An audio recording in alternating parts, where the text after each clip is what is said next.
In the heated final stretch for the race for New York's 3rd Congressional District, Democrat Tom Suozzi is making a compelling case for bipartisan leadership and inclusive representation.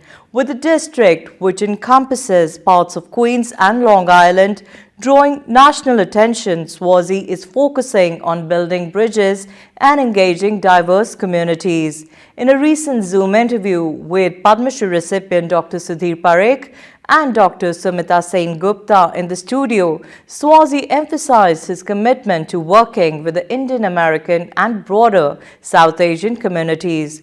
He urged voters not to underestimate the power of their voices and votes, emphasizing his dedication to representing their interests in Congress. Watch the interview.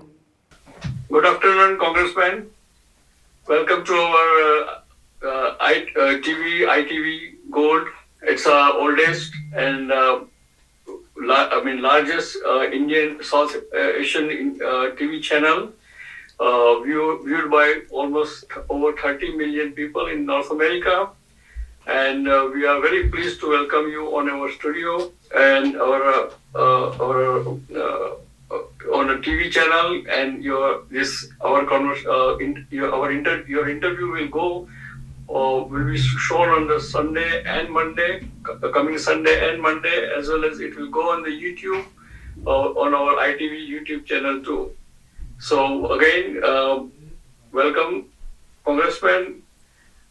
We are really excited and very proud of you because you are again put your head in the ring, and we were very much counting on you as a congressman to help our community. And as we know that you are the congressman who always believes in working with all the parties, all the group, and very unifying congressman. So can you give us your unifying message to the Indian American community as well as all our other South Asian community? Okay, thank you so much, Doctor, and namaste to all of my friends in the Indian American community. I'm very happy to be with all of you, and I'm so grateful for the relationship we've had for so many years together. My relationship with the Indian American community goes back a long time, back to when I was mayor of Glen Cove in the early 1990s, and actually helped to open a gurdwara in Glen Cove for the Sikh community. But I've gotten to know everybody from the BAPS community or the Telugu community or from the South, from the North, from the East, from the West, so many different communities over the years. And there's something wrong in government in America these days. Everything's broken. Everybody's fighting with each other. Everybody's either to the my way or the highway. It's, there's too much division. And you cannot solve complicated problems. You can't solve complicated problems in our country unless people will work together. You need to take people who may disagree with each other on the left or on the right and say, well, I disagree with you on this and I disagree with you on that, but maybe we could find agreement on this or that or this and try and find common ground to move forward. Because the issues of immigration, the issue of high taxes, the issues of public safety, the issues of climate, the wars that are taking place in the world right now, they're all complicated issues. And you can't solve complicated issues with everybody just yelling and screaming at each other. Just doing a tweet or an attack or a press conference will not solve problems. You have to build relationships, build trust, and get smart people of goodwill to build common ground to find solutions. So that's what I've always done in my public life, and that's what I hope to do if I go back to Congress. Namaste, everyone. My name is Dr. Sumita Sen Gupta, and we are here with Tom Suozzi, who we know for many years in many roles. Tom has always been a supporter of not only the Indian American community, but every community in his District 3. So, Tom, we're very pleased that you're running again and ready to solve all the numerous problems that our country is facing, but also in the district. So, Tom, one of the things that people recently, we heard about the salt tax repeal. So would you just briefly discuss what would you do about that for the homeowners here with their state and local taxes? How would you tackle that? So people should understand the state and local tax deduction first. America didn't always have a federal income tax. It was started first by Abraham Lincoln, and that was declared unconstitutional. And then we finally got a state a federal income tax in the 1920s. And when they tried to first propose it, the governors and the mayors from the states and the cities said, we don't want a federal income tax because we want to be able to collect taxes at the local level to fund our schools and our roads and our bridges and to pick up the garbage and things like that. And they said, okay, we get that. We're going to have a state and local tax deduction. You can deduct your state income taxes and your local property taxes from your income so you won't get taxed at the federal level on the taxes you've already paid. We had that for 100 years. Then President Trump came in and had the majority in the Congress, and they said, we're going to cap it at $10,000. You can't, so if your property taxes are 15 or 20 or 30 or 40 or whatever the number is, you can only deduct $10,000 in your local taxes. Well, a lot of people in New York were very upset by that. And they said, Mr. President, you can't do that to us. It's going to hurt us in New York. It's going to hurt us in California. It's going to hurt us in Massachusetts. It's going to hurt us in Illinois. And the response was from President Trump, that doesn't matter. You're not voting for me anyway. So he capped it at $10,000. And that's been a body blow to the people of Long Island and Northeast Queens that I represent and all the people of New York and these other places I mentioned.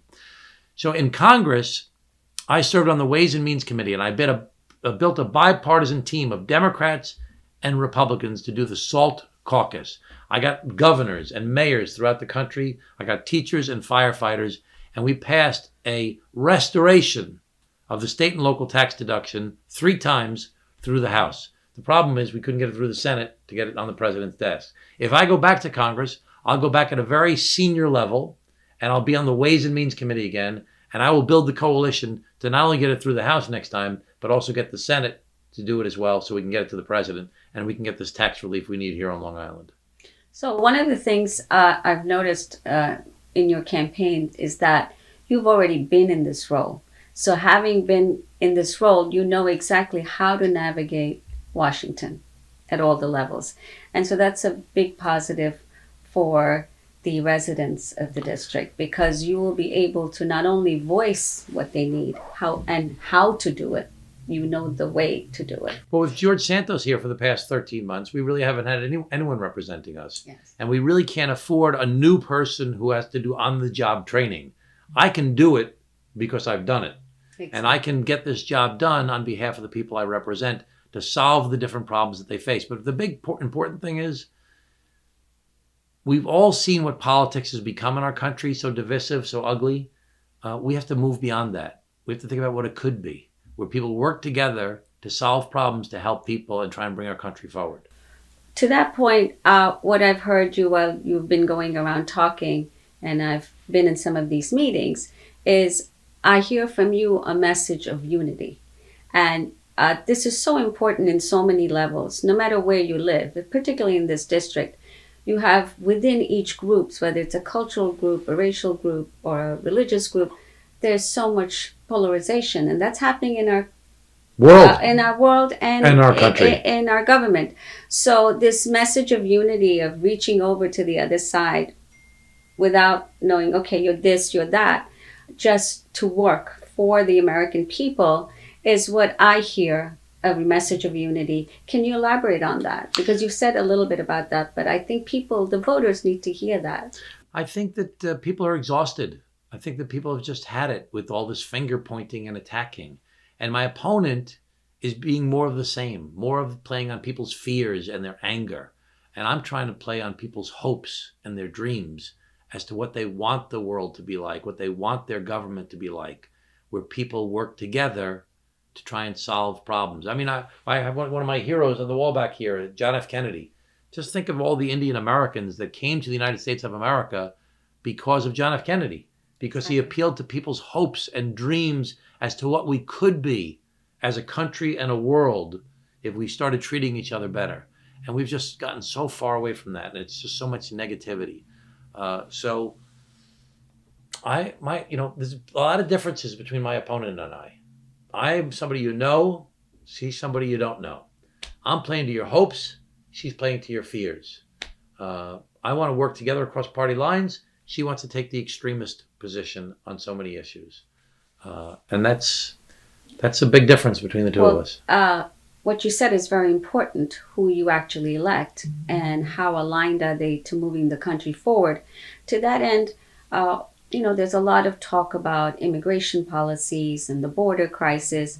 There's some misunderstandings, there's some particular rhetoric.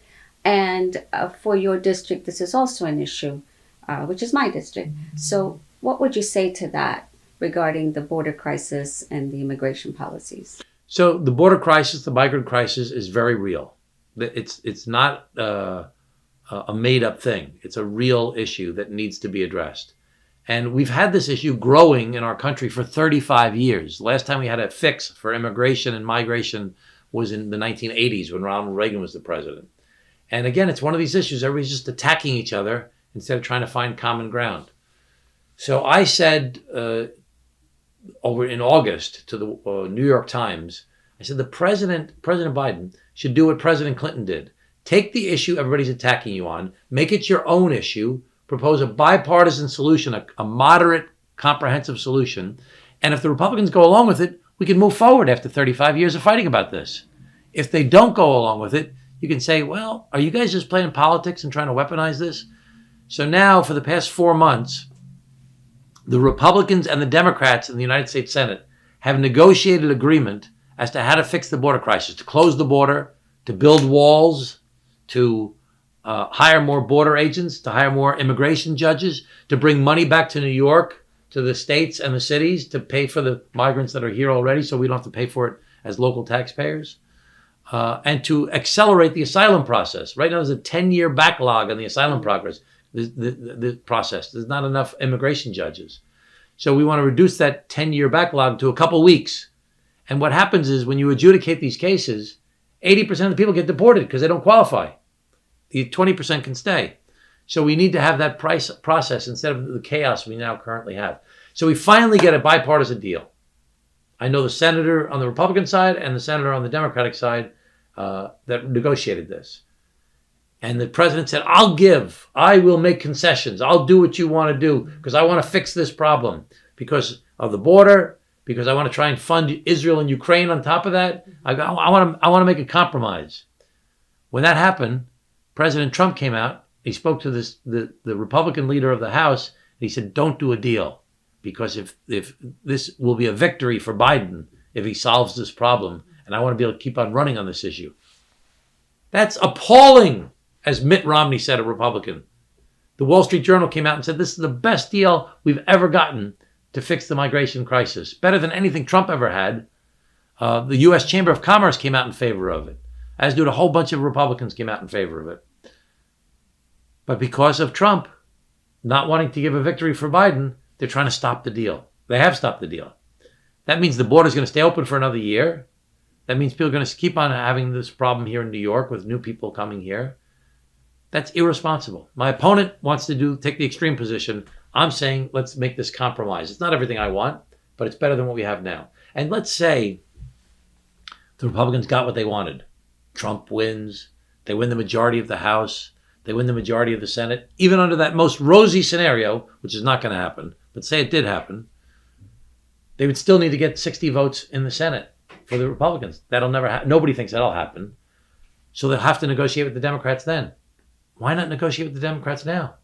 And if you don't like the deal that's done now, improve upon it when you get into office, if you get into office. But they're just playing politics. And we have to hold them accountable for that. And I think that's something, Tom, that you bring. You're a centrist. You're a moderator. You're willing to work with anyone to resolve the issue, not to keep it perpetuating year after year after year. Well, I was a mayor and a county executive. I'm trained as a lawyer and a CPA. I'm about solving problems. I'm not into the game playing. I want to just try and fix. That's my campaign theme. Let's fix this. That's right. So, Tom, where do voters who may not know where to go to vote, what can you tell them? Where should they go? Well, you can What's the process right now? You can go on my website, www.suozziforcongress.com, and you can find out about early voting. Now, this is going to air on Sunday. Tomorrow. Sunday. So you can go vote at 11 different locations, any location in Nassau County, but you can get the locations on my website. In Queens, there are 4 locations, Northeast Queens. But you have to vote at the specific location that you were assigned. So that's if you early vote on Sunday. On Monday, you can't vote. On Tuesday, that's the election day. We're concerned the weather's going to be bad on Tuesday. There may snow and sleet and rain, but we're hoping people will get out there and vote because your vote will make a very big difference in this race. It's going to be very low turnout. You can make a big difference if you show up and vote on Tuesday, February 13th, at your normal polling location. Okay, and we know that the race is tight, but we know you, Tom. Others may not know your opponent, but the entire district has known you for several years in all the capacities that you have led. So your message to all the voters in these 3 days left to vote, what would be your final message? Well, don't underestimate how powerful you are and the difference you can make in this race. I hope I've demonstrated throughout my career that I'm a good friend to the Indian American community and the South Asian community. With people that I've hired in Congress, my press secretary was an Indian American. When I was in county executive, I had deputy commissioners and commissioners that were Indian Americans. I've always made sure that my government looks like the people I represent. And Indians and South Asians are a very important part of my district. So you've got to make a choice. I encourage everyone to watch the debate. If you watch the debate, you're definitely going to vote for me. So everybody, please watch the debate. We've got it on my webpage, SuozziForCongress.com. I'm known, my opponent's unknown. I'm willing to be bipartisan, she's an extremist. I'm willing to limit the use of assault weapons and guns, and I have an F rating from the NRA, she's pro-gun. And when it comes to immigration, I've got detailed solutions. I've been working on it for a long time for a bipartisan solution. She's saying my way or the highway, which means nothing will get done at all. And again, I've got a great community relationship with the Indian American community for so many years. As a matter of fact, the last grant that I did in Congress was a $500,000 grant for the India Home in Queens to help my Indian American and South Asian friends with their health issues. So thank you so much. I'm very grateful to you, Sumita. And Namaste. Namaste, Namaskaram. And for my Sikh friends that are out there, Sat Sri Akal and Dhanyavad. Dhanyavad. And you've heard from Tom Suozzi, who's running to be congressman again in District 3. Please go out there and vote for him because he's been there and he'll do right by you. Namaste. God bless you all.